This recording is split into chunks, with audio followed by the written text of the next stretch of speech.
boa tarde, estamos chegando, o programa Gente que Fala está no ar, 12:01 agora, eu sou o Mauro Friesman, nossa audiência nos acompanha pela rádio Trianon AM 740 de São Paulo, também pela rádio Universal AM 810 de Santos, imagens do Instagram, do Facebook, do nosso canal no YouTube, para você nos acompanhar pelas redes sociais, aquele convite diário para você seguir a gente, curtir, compartilhar os nossos conteúdos, interagir também pelo WhatsApp 973350038, de novo 973350038, é o número do WhatsApp, e nas redes sociais, minha gente, sempre marcando a hashtag Programa Gente que Fala.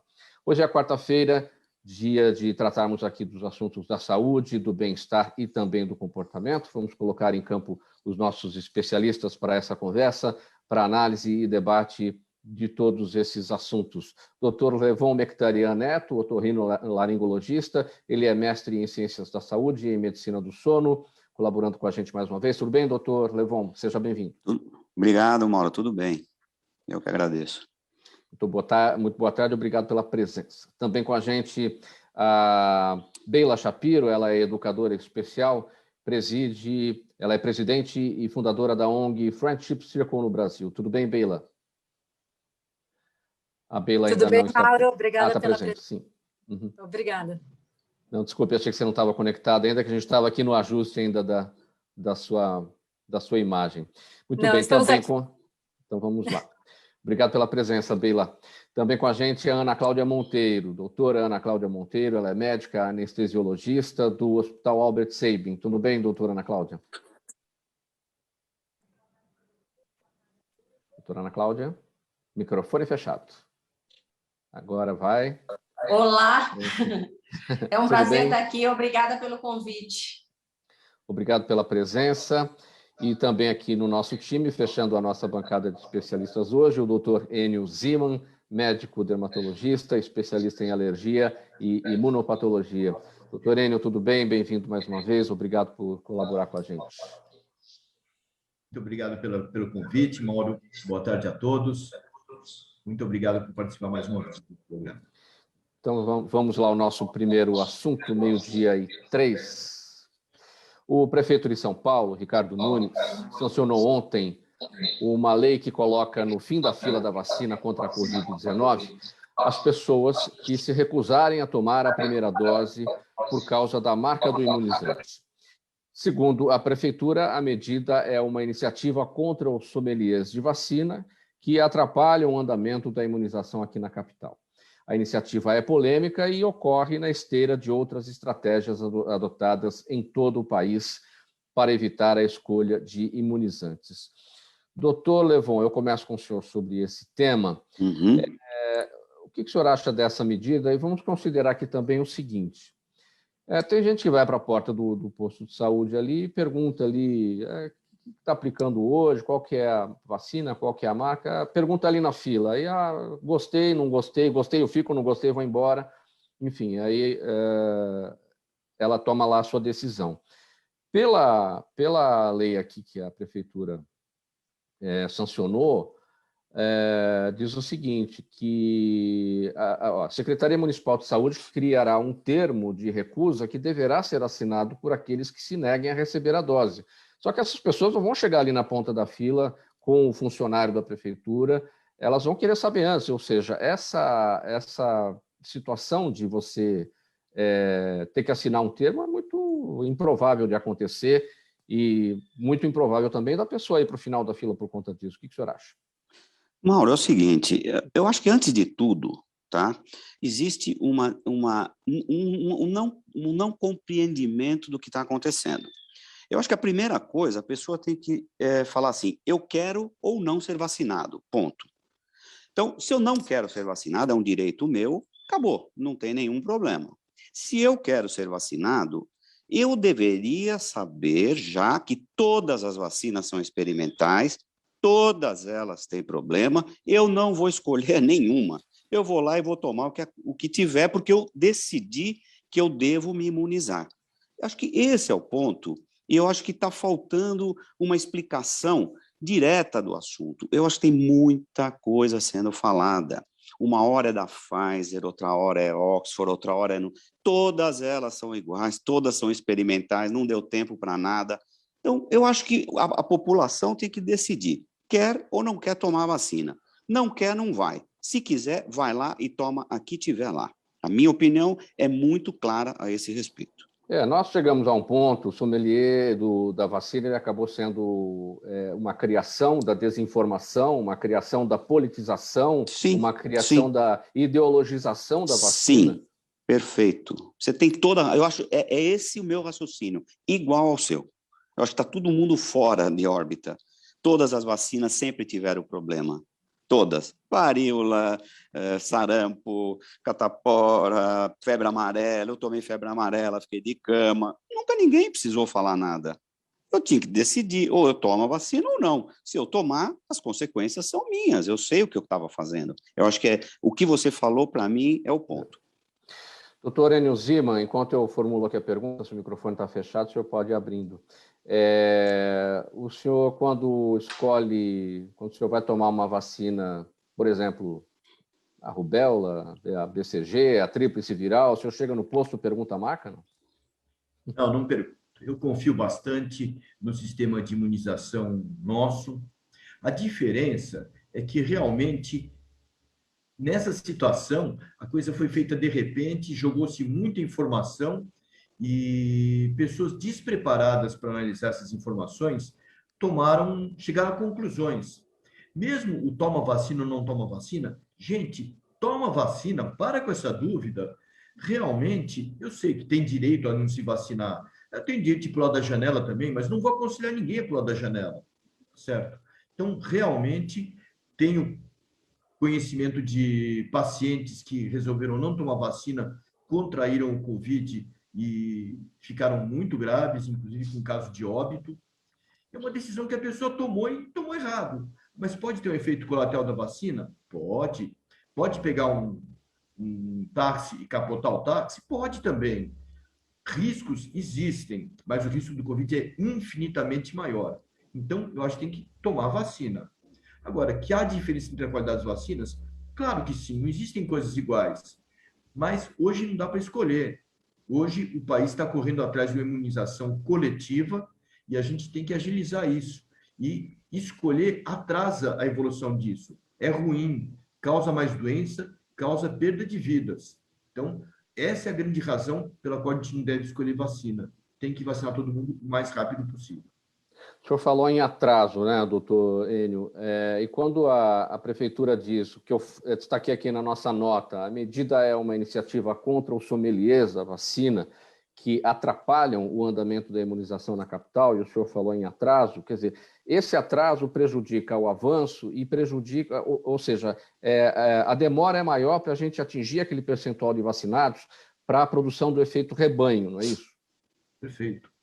Nós temos poucas vacinas, não temos vacinas para toda a população ainda. A gente olha os índices do vacinômetro, que todo mundo consegue consultar pela internet, a gente vê que foram aplicadas 130 milhões de vacinas, mas foram distribuídas 150 milhões de vacinas, ou seja, tem 20 milhões de vacinas que deveriam ter sido aplicadas já e, de repente, não foram, porque fica aguardando para a segunda dose, porque alguém vai escolher vacina. Então, quanto mais rápido as pessoas tomarem vacinas, menos pessoas vão se contaminar, menos pessoas vão adoecer, menos o sistema de saúde vai ficar sobrecarregado. Doutora Ana Cláudia Monteiro, seu entendimento sobre essa medida da prefeitura e de acordo com o que disseram o doutor Levon e o doutor Enio? Olha, eu sou mais, talvez por causa da minha geração, sou mais liberal em relação a isso. Eu acho o seguinte, se a pessoa não quiser tomar a vacina, porque a gente também não pode ignorar o fato de que com o isolamento, nós ficamos muito em casa e as pessoas procuram todo o tempo informações a respeito disso. Então, é natural que elas observem o ranking de eficiência das vacinas e desejem, claro, ser imunizadas por uma coisa que elas acreditam que realmente elas estejam protegidas. É um direito delas se sentir assim. E agora, eu não concordo com essa medida da prefeitura, tá? Porque o que acontece? Naturalmente, essa pessoa ela não vai se vacinar naquele momento. Ela vai rodar os postos até a hora que ela conseguir o que ela acha que tem que conseguir. Na medicina, existe uma coisa chamada termo de consentimento. Então, o paciente ele tem o direito de permitir ou não que aquele procedimento seja feito no corpo dele. Concordo, o ideal seria que todas as pessoas se vacinassem. Concordo quando diz que todas as vacinas são experimentais, que ainda vai alcançar uma maturidade, porque vai ter que incluir, né, todas essas variantes aí, que demoram um tempo para ter uma vacina realmente que tenha uma alta eficácia. Mas, em relação a esse ponto, esse é meu posicionamento. Doutora Ana Cláudia, era o meu questionamento inicial sobre a eficácia dessa medida da Prefeitura, porque as pessoas vão continuar rodando os postos para buscar a vacina de preferência. É muito improvável que a pessoa vai chegar ali na ponta da fila e, diante lá do funcionário da Prefeitura, o funcionário da saúde, dizer eu quero essa, eu quero aquela, ou me recuso a essa, e aí ser encaminhado para o final da fila. Talvez ninguém vai tomar essa postura, isso aí vai aumentar a confusão. Isso aí não vai acontecer. Não tem como evitar. Importante conscientização, né, doutor Levon? Com certeza. Medidas, já tomaram muitas medidas, eu acho. Tem que mais fazer a coisa certa e liberal e certa e acabou. Muito bem, pessoal, 12:12, seguindo com o programa Gente que Fala, pela Rádio Trianon AM 740 de São Paulo, Universal AM 810 Santos, redes sociais também, você nos vê por imagens, Instagram, Facebook e também o nosso canal no YouTube. Fiquem à vontade para participação pelo 973350038, WhatsApp aqui para as perguntas para os nossos entrevistados. Mais um tema por aqui. 1 ano e meio após o início da pandemia do coronavírus, um dos problemas que preocupam os médicos são as sequelas deixadas pela Covid-19, já que muitos pacientes recuperados ainda apresentam falta de ar, perda do olfato e do paladar e também cansaço. Segundo especialistas, apesar da maioria dos pacientes resgatarem o olfato e o paladar poucas semanas após a doença, muitos precisam passar por um retreinamento da memória olfativa e gustatória para essa recuperação desses sentidos. Doutor Levon, então as sequelas otorrinolaringológicas da Covid, aqui nem tudo é sequela nessa área, né? A gente está falando de falta de ar, de cansaço e tal, mas aquilo que é sequela dentro da área de otorrino, que é memória olfativa, o que a gente pode trazer de informação para ajudar as pessoas que estão com essas sequelas, doutor? Eu acho que o primeiro ponto é que a anosmia, que é a falta do olfato, e a diseusia, que é a falta do paladar, tem que ser levada em consideração, tá? São os dois sintomas, muitas vezes, iniciais da Covid. Então, perdeu, de repente, o olfato, não está sentindo gosto, para liberar, é para acender o farol de alerta, porque faz parte, sim, dos sintomas iniciais da Covid. Bom, tendo isso, a Covid é um processo inflamatório, já foi determinado, é um processo inflamatório no organismo inteiro. Não deixaria de ser na mucosa nasal, onde estão as terminações olfativas. Então, está tudo inflamado, perde a capacidade do olfato. Só que é o seguinte, entre 3 e 4 semanas tem que voltar. Se não voltar o olfato, não é uma coisa, não, daqui 2 meses, eu já vi pacientes chegarem para mim com orientações, não, isso aí volta, pode esperar 2, 3 meses, não pode esperar nada. 3, 4 semanas, não voltou, procurar o otorrino, porque nós temos condições de fazer um tratamento para desinflamar essa mucosa com medicações locais, com anti-inflamatórios, antialérgicos locais e via oral, e acompanhamento. E também o que você falou é muito importante, o retreinamento a gente orienta a fazer. Agora, não é só a perda do olfato e do paladar. Eu tenho, na minha clínica, recebido muitos pacientes com perda auditiva, zumbido e labirintopatia, pós-Covid. Nunca tiveram sintoma nenhum. E o que está chamando a atenção, você ter todos esses sintomas num paciente com uma idade um pouco mais avançada, até é esperado, mas em pacientes jovens, não. Então, o que está me chamando a atenção é perda auditiva, zumbido e tontura em pacientes jovens pós-Covid. O que é o retreinamento que o senhor falou? Como é que funciona esse processo? O retreinamento é assim, você pegar algumas substâncias com odor muito forte, menta, perfumes, vários odores muito fortes e ficar passando, café, por exemplo, pó de café, e você ficar inalando um, depois o outro, depois o outro, depois... Então, em torno de 4 odores, isso fazer repetidamente durante 5 a 10 minutos, 3 a 4 vezes por dia, para o olfato ir voltando. Agora, sozinho não resolve. Se perdeu o olfato, passou das 3, 4 semanas e continua ainda, só fazer esse retreinamento não resolve. Tem que ser medicamentoso também. Em relação à parte gustatória, doutor Levon, a perda do paladar também é assunto para o otorrino? É otorrino também, e ela está diretamente relacionada ao olfato, né? A gente, por exemplo, se você pega um resfriado ou uma gripe, o seu nariz fica congestionado, você passa a não sentir o gosto das coisas. Agora, o que também está acontecendo não é só perder o olfato. Eu tenho alguns pacientes que têm um odor diferente, isso é importante, ele conhece o odor do café, mas ele fala, doutor, não é o odor do café que eu estou sentindo. Ou o gosto. Por exemplo, eu sei que isso aqui é salgado, mas não está salgado. Estou com um gosto ruim. Então, tudo isso tem que ser avaliado, não é normal, e tem que ser tratado. Né?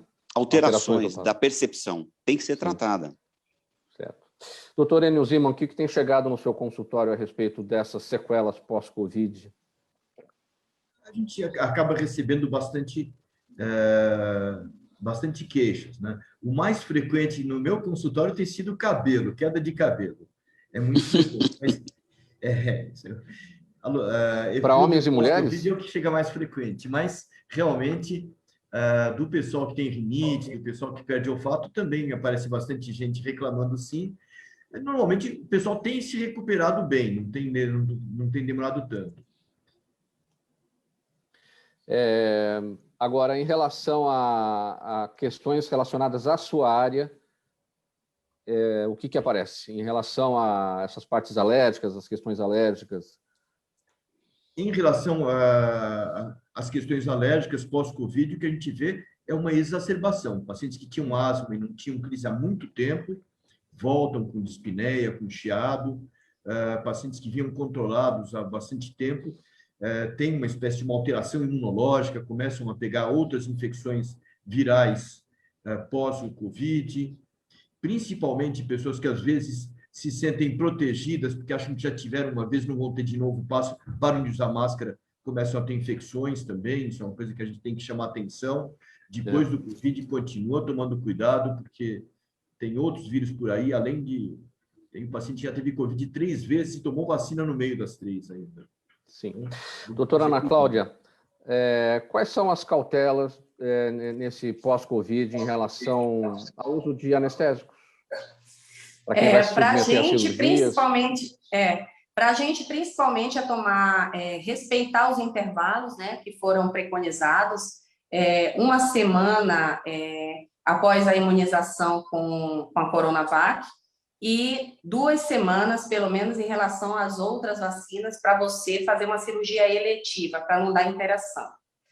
Da nossa parte também, o que ficou o que a gente tem mais cautela é com a parte pulmonar, porque às vezes ficam sequelas, né, da questão pulmonar, a gente tem que otimizar a parte respiratória do paciente, principalmente que vai ser submetido à anestesia geral, dos pacientes que tiveram Covid, porque tem paciente que fica com sequela, né, e nós estamos descobrindo todas essas sequelas aos poucos, né, de acordo com cada evolução e cada variante da doença, infelizmente, é assim. A gente já teve paciente também que teve Covid e ficou com distúrbio de condução cardíaca, o paciente teve que evoluir para marca-passo, e esse paciente era um médico. Então, existem muitas sequelas aí que a gente ainda está se acostumando e ainda vai ter que lidar com elas. Da minha parte, principalmente, é essa questão da reabilitação respiratória e respeitar os intervalos das vacinas, né? Para que não dê nenhuma interação, porque como o doutor falou, é verdade.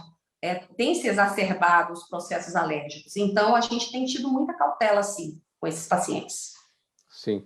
Doutora Ana Cláudia, eu quero pedir uma gentileza, ficar um pouquinho mais centralizada a sua câmera, isso, por conta aqui da nossa imagem nas redes sociais. Agora sim. Você não tem como fixar o seu smartphone para ficar um... Não, porque hoje eu estou no hospital, eu estou aqui numa sala aqui separada, tá. Desculpa. Tá, deixa eu seguir com o seguinte questionamento. Existe algum tipo de estudo?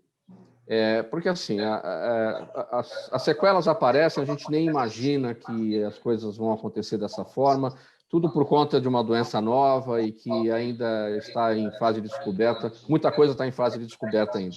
Existe algum estudo em relação, na sua área, em relação ao uso de anestésicos para pacientes pós-Covid? Porque, como não se sabe exatamente como é que aquele paciente pós-Covid vai reagir para a sequela X, Y ou Z, ela pode ter, esse paciente também, algum tipo de dificuldade com medicamento A, B ou C, com anestesia A, B ou C também. Tem algum tipo de estudo para isso? Não? Ainda não, mesmo porque, por causa da Covid, teve um consumo muito grande de anestésico, né? E até houve a falta daqueles kits de intubação, que para a gente nada mais são do que os kits que a gente utiliza normalmente para fazer as anestesias gerais, até mesmo por causa da falta deles no mercado. Então, acredito que por causa disso ainda não exista um estudo, porque a gente não teria total aproveitamento das variantes necessárias, né, do estudo, das variáveis necessárias do estudo para poder fazer o estudo completo. Ainda não tem. Sim. 12h22, no programa Gente que Fala, edição de quarta-feira, sempre tratando dos assuntos da saúde, do bem-estar e do comportamento. A quarta-feira é dedicada à discussão destes temas. A gente vai falar agora com a Beyla Shapiro sobre o seguinte. Beyla, a ONG Friendship Circle tem o objetivo de promover a inclusão social de crianças e jovens com deficiência intelectual e suas famílias, desenvolvendo atividades e vivências que estimulam tanto as habilidades, tanto as suas habilidades quanto as dos jovens voluntários. Tudo isso pautado pelo respeito, amizade e princípios éticos de justiça e cidadania. E a ONG Friendship Circle foi criada em 1994 em Detroit, nos Estados Unidos, e a filial brasileira foi implantada em 2013 por iniciativa justamente da educadora Beyla Shapiro, que está aqui com a gente. Beyla, bom, já são 7, 8 anos, né, da ONG aqui no Brasil. Quais são os resultados alcançados até aqui? Quais são os objetivos? Obrigada, Mauro, pela oportunidade aqui da gente falar um pouquinho do nosso trabalho. Então, há 8 anos atrás, eu tive a oportunidade de trazer uma filial, né, dessa ONG Friendship Circle aqui para o Brasil. Por isso mesmo o nome continua em inglês, por a gente, né, ser uma filial dessa ONG que hoje é internacional. O nosso objetivo principal é trazer a inclusão de uma maneira prática para todos os envolvidos. Então, nós optamos por trabalhar já desde uma idade, digamos assim, eles são bem novinhos ali quando ingressam na ONG, sejam as crianças e os jovens com deficiência ou sejam os jovens sem deficiência. E a gente, de maneira muito prática e lúdica, tenta criar esses ambientes de convivência para que todos possam se desenvolver e fazer parte da nossa sociedade de maneira que todos contribuam. Né? Então, a gente percebe que essa vivência é muito transformadora para todos aqueles que se dão a oportunidade, e essa troca desenvolve realmente diversas habilidades socioemocionais que todos nós falamos sobre elas todos os dias, né? A resiliência, a empatia, a criatividade, tudo isso a partir dessa vivência com a diversidade se desenvolve de uma maneira muito natural e de uma maneira encantadora, né? Então, a gente querendo um mundo um pouquinho melhor aqui, seja no nosso presente e no nosso futuro próximo, a gente encontra dentro da inclusão esse caminho muito efetivo. Os objetivos da ONG no Brasil são os mesmos das diversas atuações da ONG em outras partes do mundo, especialmente em Detroit, onde ela surgiu? Sim. Já desde Detroit, o intuito da ONG Friendship Circle é realmente promover esses vínculos de amizade, né, essas vivências através da amizade, para que realmente se naturalize todo esse processo de inclusão, né, se mude um pouquinho os paradigmas, né, de todas as pessoas que não têm deficiência, se trabalhe toda essa questão do preconceito em relação à pessoa com deficiência através dessa vivência no dia a dia. Existe uma fórmula diferente de construção de amizade, diferente daquilo que a gente conhece como amizade, para esse tipo de trabalho, a relação de amizade entre os voluntários? Não, eu acho que relação de amizade é uma relação horizontal, independente se você tem a deficiência ou não. Eu acho que amizade para o ser humano é uma questão inerente, né, nossa, de humanos. Precisamos todos socializar, precisamos todos ter vínculos de amizade, independente de deficiência ou não.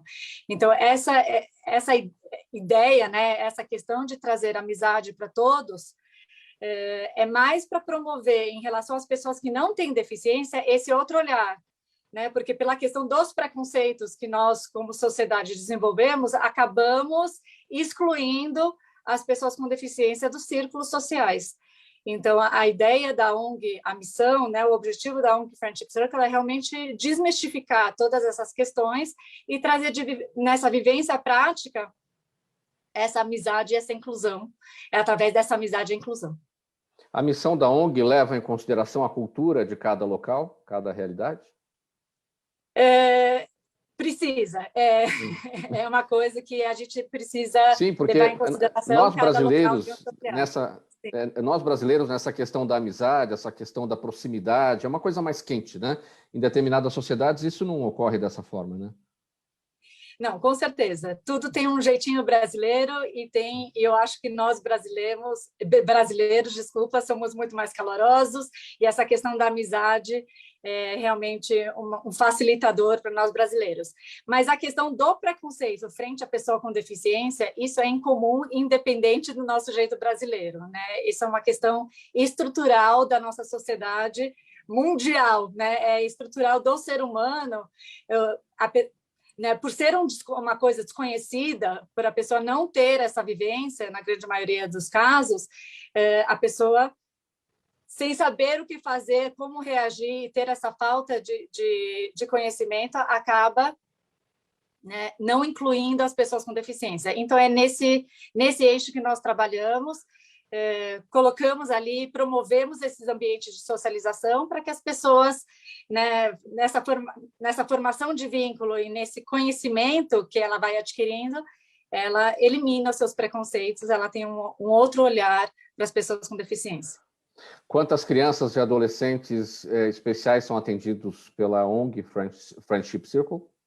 Então, hoje nós estamos atendendo a 72 crianças com deficiência e são mais de 150 jovens sem deficiência nesses ambientes de convivência, né? Então, ao todo, aí já ultrapassamos 200 crianças, mas a questão que para nós é muito importante é o trabalho muito personalizado.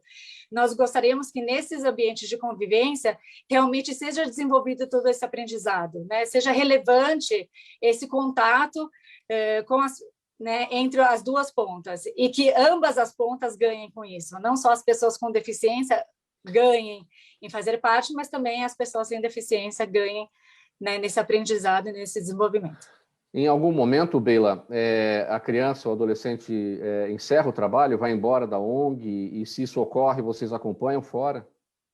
Então, a gente pede 1 ano mínimo de compromisso, né, até para poder fazer todo esse trabalho de desenvolvimento, de habilidades socioemocionais, e nós temos jovens que estão com a gente os 8 anos, nunca foram embora, temos jovens que depois de 1 ano, seguem seus caminhos. Logicamente, a gente acompanha toda essa população. Hoje já são mais, ao todo, entre crianças com deficiência e jovens sem deficiência, já ultrapassamos aí mais de 400 participantes no decorrer dos anos. E para finalizar esse tópico, Beila Shapiro, políticas públicas ou a falta de políticas públicas, em que medida isso interfere no trabalho da ONG? Vocês dependem, de alguma maneira, do poder público para a sobrevivência?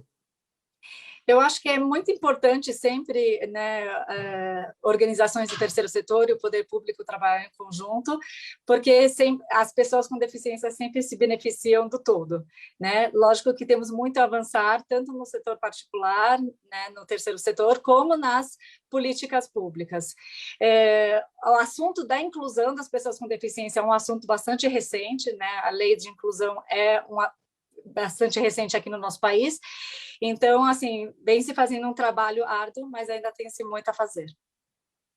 E os próximos passos desse ter muito a fazer, qual é o mais importante, o que é mais, nesse momento, urgente?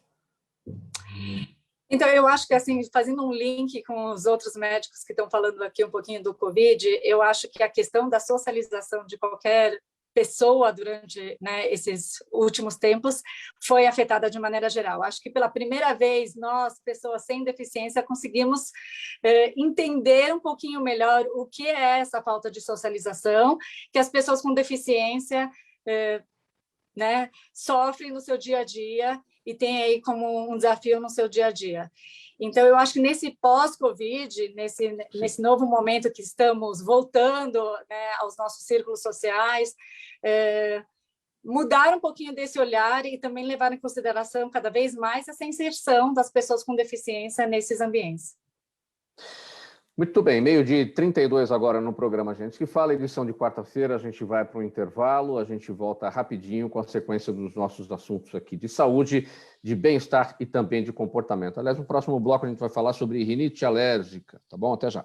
Os melhores trabalhos de comunicação nunca abrem mão de um excelente instituto de pesquisas. A Orbis é um instituto de pesquisas que une precisão e confiabilidade estatística com a mais alta tecnologia em pesquisas do mercado. Na sua próxima pesquisa, se eu fosse você, chamava a Orbis.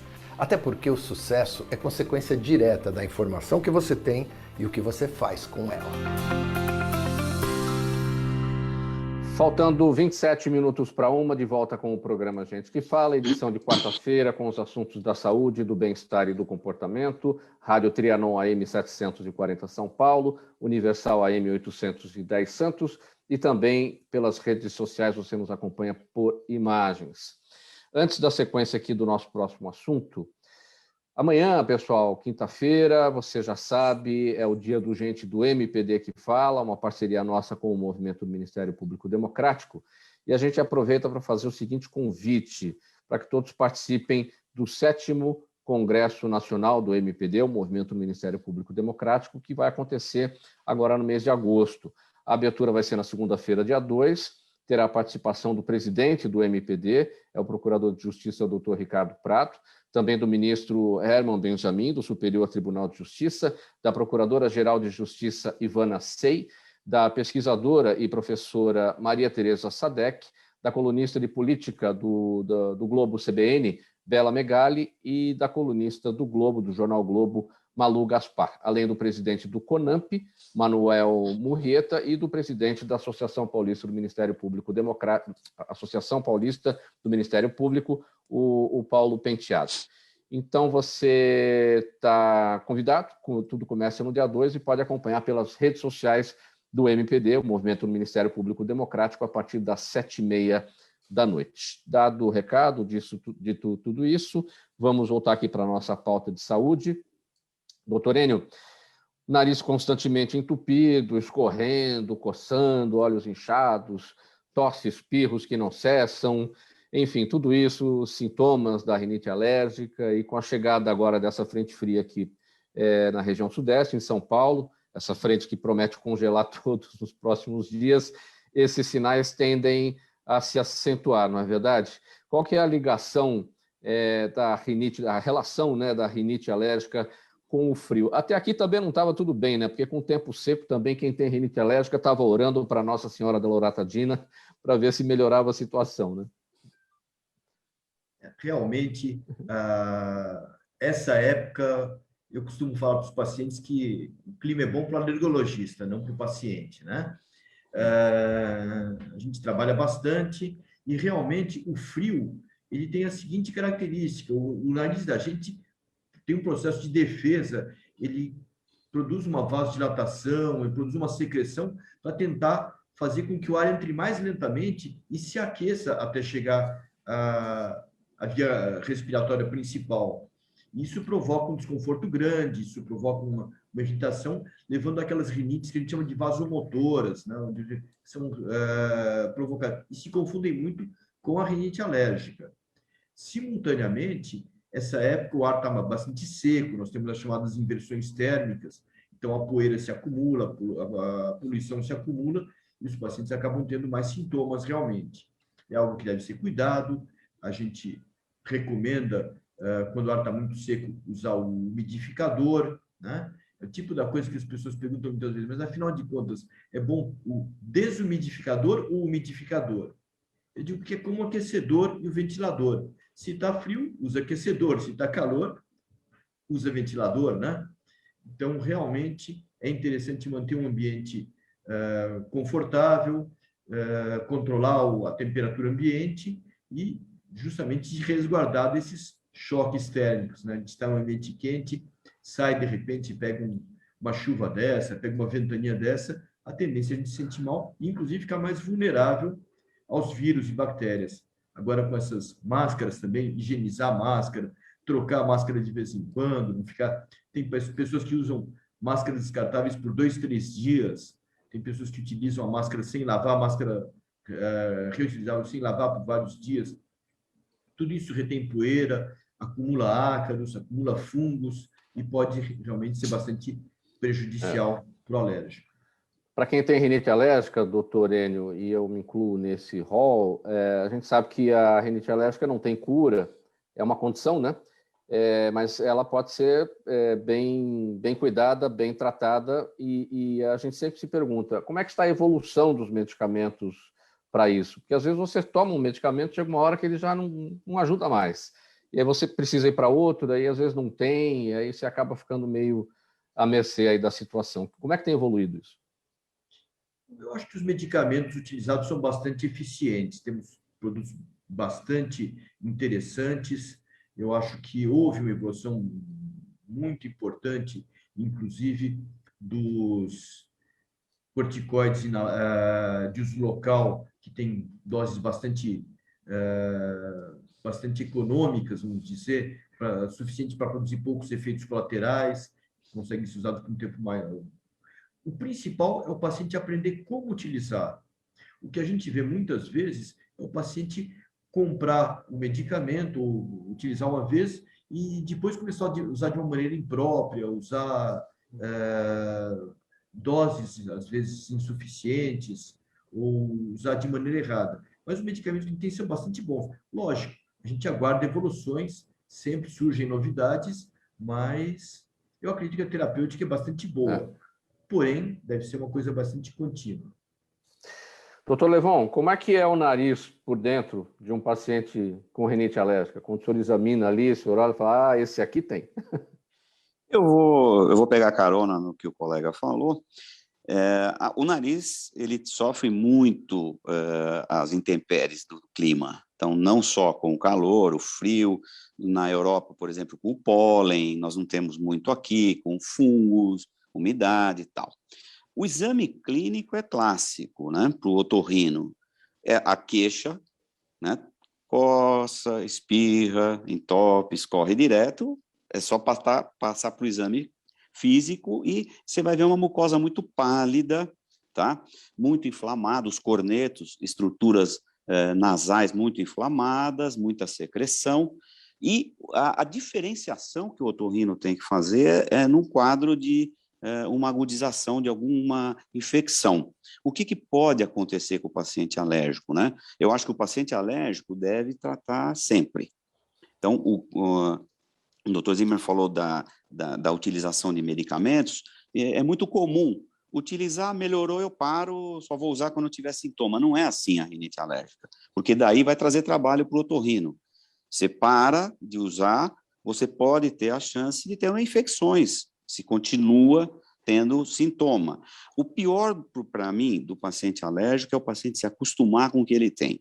Bom, eu já tenho isso mesmo, é assim mesmo, minha vida é essa. Eu falo para o paciente, como você mesmo disse, não tem cura, mas você pode ter controle dos seus sintomas e evitar complicações. sinusite, otites, a laringite, traqueobronquites e assim por diante. Então, na minha visão, a avaliação do otorrino é para ver essas complicações, a avaliação local, se tem um desvio de septo, por exemplo, né, do septo do nariz, ele vai piorar muito uma situação no alérgico. Se ele tiver pólipos, que são complicações, às vezes relacionadas à alergia, também. Então, são todos casos cirúrgicos. Aí o otorrino tem obrigação de avaliar melhor e indicar. Doutora Ana Cláudia Monteiro, um paciente com rinite alérgica é visto de que maneira pelo anestesiologista? Quando a gente vai para um processo que é necessário o uso de anestesia, a gente responde uma série de perguntas e o médico está de olho nesse paciente aí porque ele é um paciente diferenciado, né? Sim, um questionamento sobre alergias em geral. As rinites, elas têm importância clínica para nós se elas forem associadas também a alergias medicamentosas ou alergias respiratórias mais graves, como, por exemplo, bronquite, asma e outras doenças que a gente chama de doenças pulmonares obstrutivas crônicas. Mas o paciente de rinite alérgica, se ele tiver só a rinite alérgica de maneira isolada, ele vai ser tratado por nós como um paciente comum, desde que ele não esteja em crise, claro, porque ele fica sensibilizado a outras alergias. Porque quanto mais alergias você tem, mais alérgico você fica. Isso meu imunologista me disse, porque eu também tenho todas essas coisas aí. Seja bem-vindo ao hall. Asmática, muito prazer. Doutora Ana Cláudia, a gente vai falar agora sobre o seu assunto para desmistificar a anestesia, Sim. que é o estado de ausência de dor e outras sensações durante uma cirurgia, durante um exame. Isso ocorre por meio de medicações, né? Muitos pacientes temem esse procedimento por não compreendê-lo bem ou por não confiarem na capacidade de quem vai executá-lo.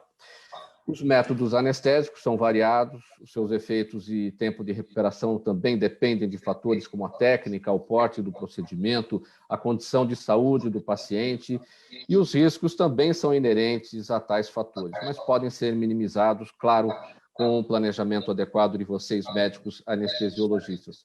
Por que muita gente teme o procedimento, doutora? Como é que vocês lidam com isso quando a pessoa vai para o procedimento lá e fica com o pé atrás? Vai? Na verdade, a gente teme o que a gente desconhece. Então, o ideal seria, é um grande evento a cirurgia, é um evento anestésico cirúrgico. Então, é importante que você conheça todos os componentes da equipe médica que vão te atender. E é importante que a parte da anestesia, em que nós vamos fazer todo o controle da sua condição vital, em que você vai estar ausente, em que você vai estar praticamente com a vida em nossas mãos, é importante que a gente se conheça, é importante que eu conheça exatamente o teu estado de saúde, para que eu possa planejar a melhor anestesia possível para você e que você tenha a melhor experiência no hospital. É importante que você chegue lá na sala cirúrgica e se sinta integrado à equipe, né? Conheça quem vai te atender, e isso já diminui a insegurança dos pacientes, né? Porque a gente já se conhece, a gente já fez um estudo de todas as coisas que você tem do seu estado de saúde, já ajustou com a sua cirurgia, já esclareceu tudo que vai acontecer com você. Então, é importante, esclarecimento é a chave. Por isso que a consulta pré-anestésica tem que acontecer, né? É importante que o paciente chegue seguro e chegue esclarecido do que vai acontecer. A evolução também dos anestésicos, como é que tem sido aí ao longo do tempo, no sentido de melhorar a recuperação, né, daquele paciente que foi submetido a ele? Hoje houve uma evolução não só dos anestésicos, como da tecnologia durante a anestesia. Hoje é possível a gente saber, até através de monitorização de atividade cerebral, se você está dormindo e qual o grau de profundidade que você está dormindo, a hora que você vai abrir os olhos. Isso é possível, né, fazer. Para você ter um menor consumo de anestésico. Antigamente, a gente não tinha nenhum desses equipamentos para ter esse parâmetro, né? Então, às vezes, você tomava a medicação de mais ou de menos, porque você era baseado só na sua avaliação clínica. Hoje em dia, a gente tem todos esses mecanismos aí, tecnológicos, que a gente pode associar à assistência do paciente, né? Principalmente quando o paciente é um paciente que tem comorbidades importantes, que vão aumentar a gravidade do procedimento. Então, hoje em dia, a tecnologia da anestesia da recuperação evoluiu muito e o paciente foi o maior beneficiado. Faltando 14 minutos no programa, 14 minutos para 1 no programa Gente que Fala. Pessoal, perguntas da nossa audiência, e eu vou pedir brevidade a todos. Temos aqui 2 perguntas para cada um. Vamos aqui tentar cumprir todas elas, tá bom? Eu começo com a Beila. Beila, a Liane Godá, ela está com a gente no Instagram, é isso, a Liane Godá. Pergunta sua avaliação sobre a lei que ficou conhecida como Lei Romeu Mion, que cria a Carteira Nacional de Identificação do Autista.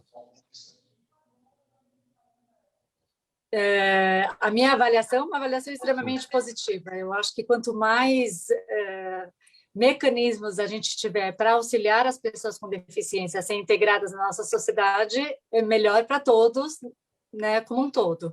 Então, a carteirinha Romeu Mion, né, que veio a partir dessa lei, dá os direitos aos autistas sem eles precisarem ser rotulados no seu RG.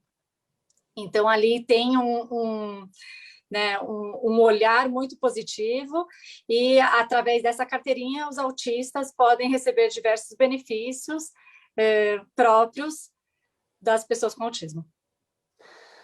Doutor Enio, o seu Jaime do Jardim Bonfilholi, todos os dias aqui com a gente participando.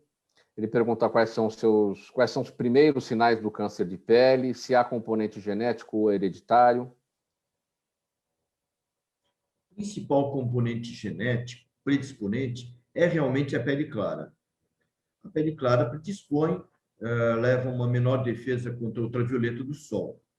Porém, o câncer de pele ocorre em todos os tipos de pele e ninguém está, vamos dizer, livre dele.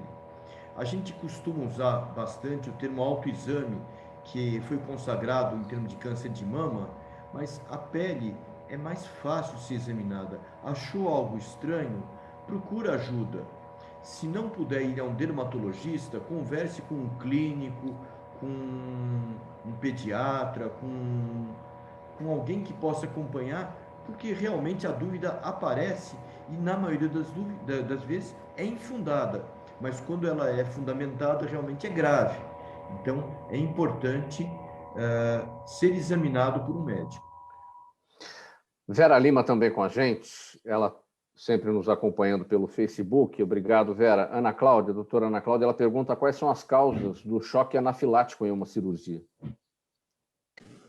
Choque anafilático, graças a Deus, ele é muito raro, tá? E com a evolução dos anestésicos, cada vez mais remoto, hoje em dia, a maior índice de complicações em anestesia não está relacionado a medicamento, está relacionado à via aérea, né? E a gente pôde constatar isso no Covid, né? Da alta mortalidade que teve, porque precisava acessar a via aérea. Isso é uma coisa que já está bem fundamentada, né? E perdi um pouco o raciocínio agora, porque me chamaram aqui.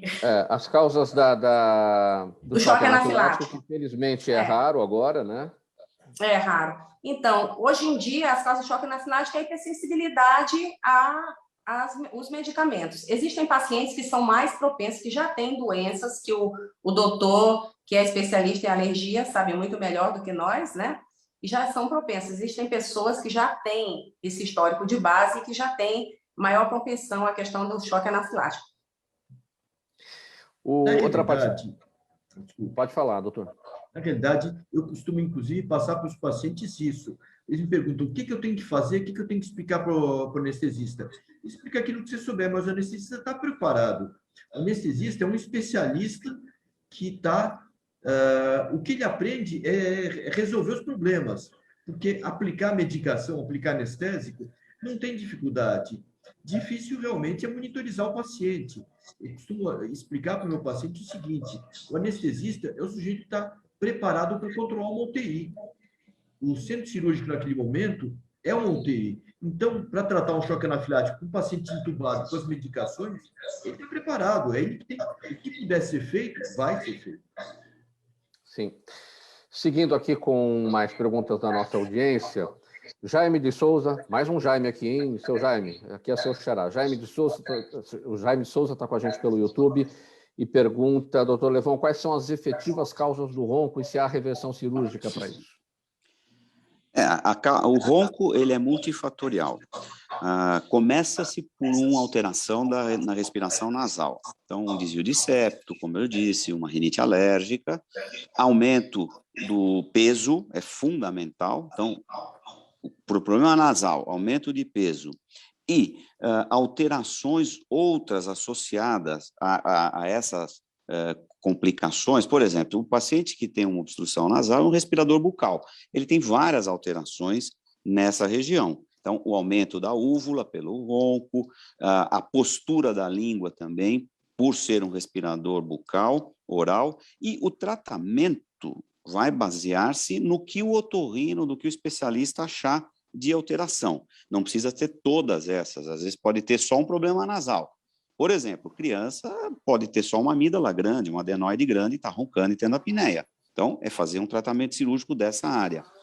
Uma pessoa com mais alterações, cada área dessas alterações tem que ser avaliada. Tem que perder peso, tem que operar o nariz, tem que avaliar o uso de aparelhos intraorais para corrigir postura de língua, para corrigir avanço, para trazer a mandíbula mais para frente, para abrir espaço na respiração. Tudo isso em conjunto vai melhorar o tratamento para o ronco. Beila, a Mônica Alves está com a gente no Instagram e pergunta qual é a influência da arte no processo de inclusão das pessoas com deficiência. Bom, a influência da arte é maravilhosa, né? Eu acho que é mais um mecanismo muito potente que usado, né, da maneira correta, pode trazer esse conhecimento, pode ser ponte, né? Ele pode ter diversos aspectos para facilitar a inclusão das pessoas com deficiência. Então, no meu olhar, bom, gente, eu acho que a arte é tudo de bom, né? Em todos os sentidos, com certeza também no sentido de trazer conhecimento, né? De quebrar esses paradigmas, trazer várias reflexões. A arte é essencial para todo esse processo. Doutor Enio, pelo Facebook, a Ana Maria Campos conta o seguinte, ela diz que tem uma alergia, vem e volta sem motivo aparente, sem mudança de rotina. Como posso descobrir a causa dessa alergia? Ana Maria Campos, doutor Enio.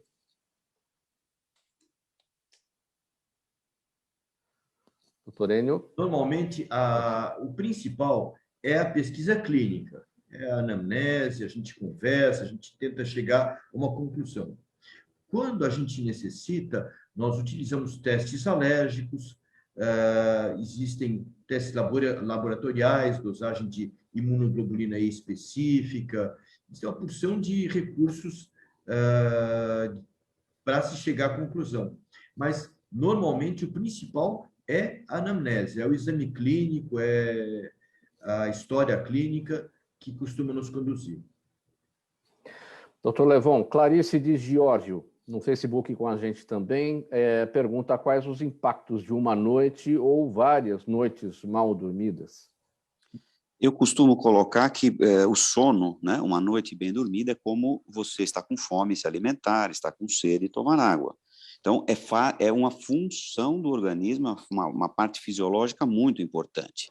A manutenção de noites mal dormidas vai depender da idade. Jovens acabam fazendo muito isso, né? Passam a noite, depois levantam. Mas, de acordo com o passar do tempo, vai trazer muitas complicações. Primeira delas, a parte da memória, por exemplo, é uma coisa que afeta muito. Irritabilidade, ansiedade.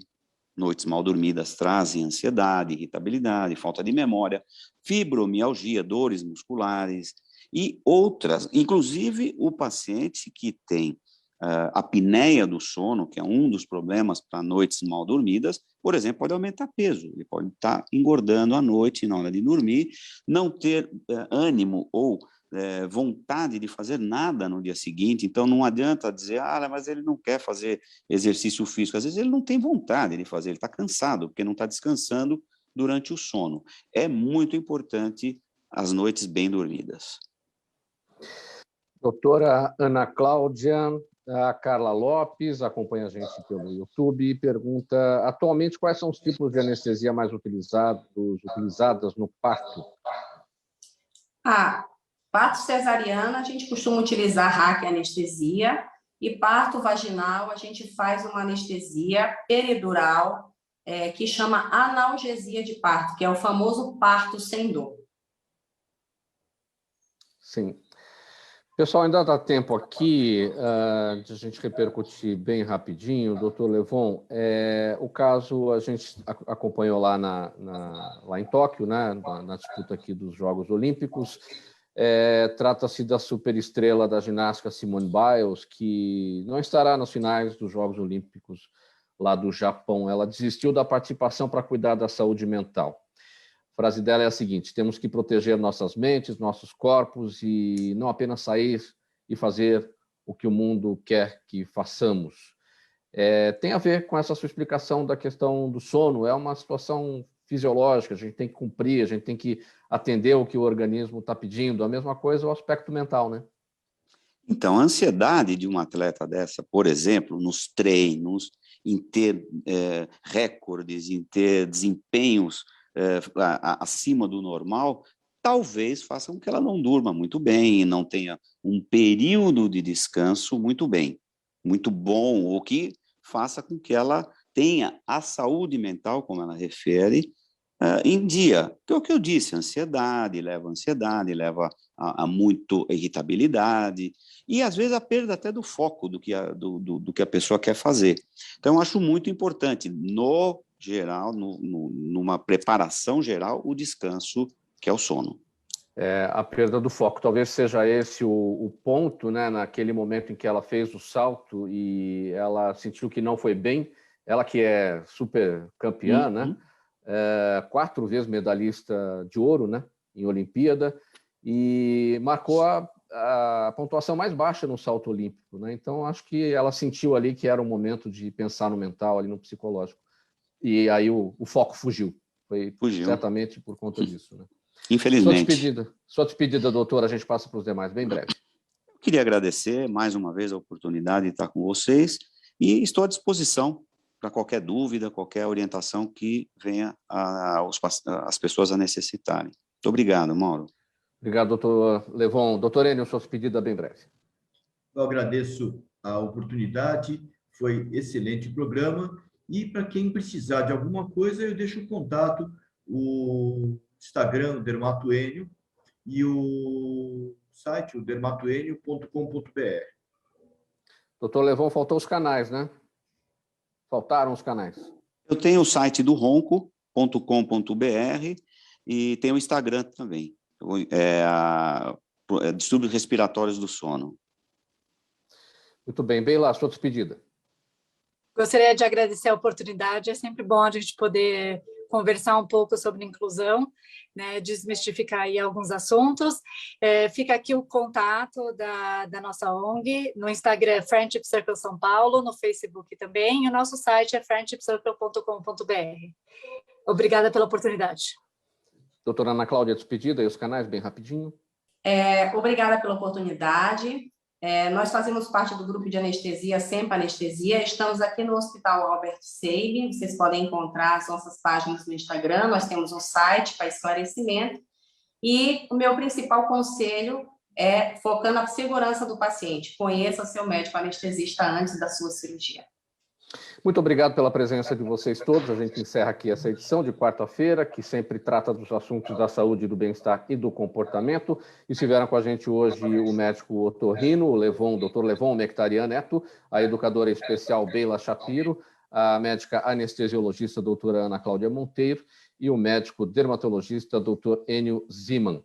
Na mesa de som com a gente, o Sérgio Souza, cuidando aqui da nossa sonoplastia, o Sérgio, que também é o nosso gerente técnico da Rádio Trianon. Apresentação minha, Mauro Friesman, pauta e redação do Pedro Schiavon, Zenilda Salvato, nossa diretora de produção, jornalista Fausto Camunha, nosso diretor-geral, você, ouvinte, você, espectador do outro lado, sempre a razão da nossa presença aqui todos os dias. Na sequência da programação da Trianon, agora o Dermeval Pereira, ele está chegando aí com o programa Sociedade em Foco até as 2 da tarde. A partir das 2, o André Lúcio Nicoli com o programa André e Você. E antes de tudo isso, antes da chegada do Dermeval Pereira, Serginho Souza, eu vou chamar a Débora Mendonça, a repórter Débora Mendonça, com as informações do trânsito ao vivo. Eu deixo a Débora com vocês. Tchau, gente. Até amanhã.